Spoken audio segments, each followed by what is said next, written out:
Hi, everyone.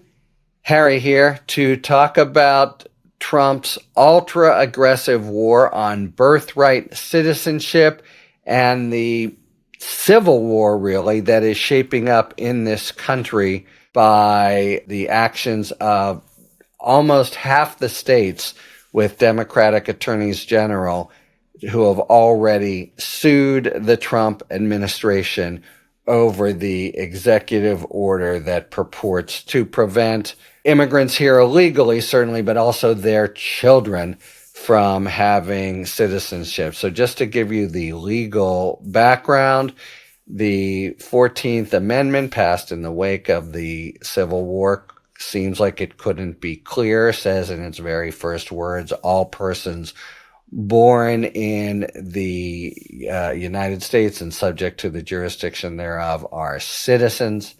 And that principle has been totally established and sacrosanct, and it's been supplemented, in fact, by a ruling with the U.S. Supreme Court that said, and remains the law, that children of people who are here illegally get to go to public school. They are Americans, they are citizens, and they can't have their citizenship divested because of the happenstance that they had nothing to do with, that their parents didn't have full legal status when they came. Enter Trump and his ultra radical and vindictive immigration policy, which is based on a lie. We have to keep calling that out every time. This came up most recently when the bishop in the National Prayer Conference asked him to have some, to administer this with some mercy, and he just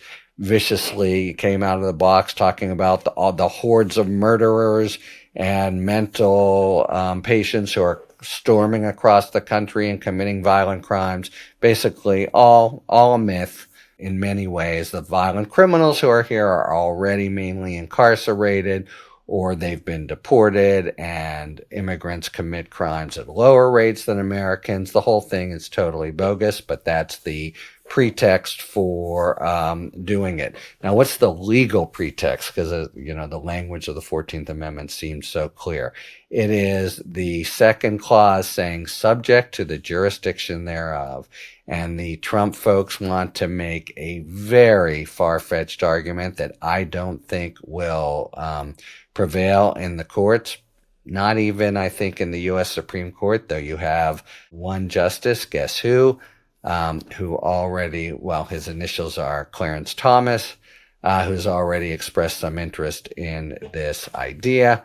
But the notion is that children of people here illegally are not subject to the jurisdiction of the United States because they are here illegally. That is transparent bullshit.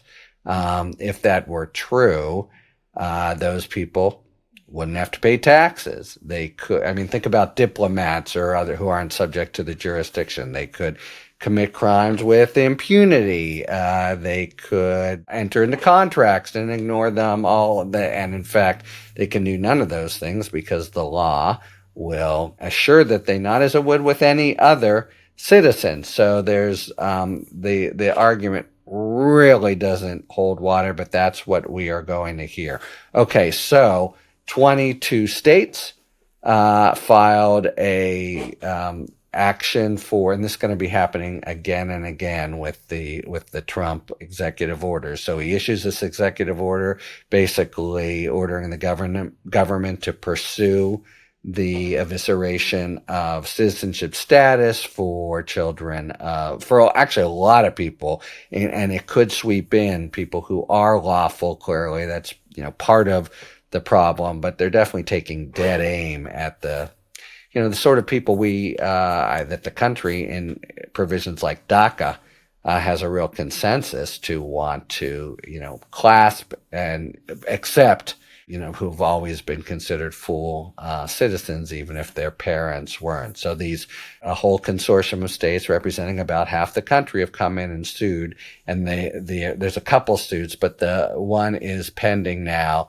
And there's going to be a hearing in San Francisco. So the basic argument here is and it's certainly right, the president has no authority to rewrite or nullify a constitutional amendment or duly enacted statute. There's also congressional statutes that reinforce and replicate this notion that if you're born here of illegal immigrants, you're a citizen and get to stay. So there is going to be a hearing later today by a district judge who's an appointee of Ronald Reagan. Sad to say, we're always going to be asking who appointed whom.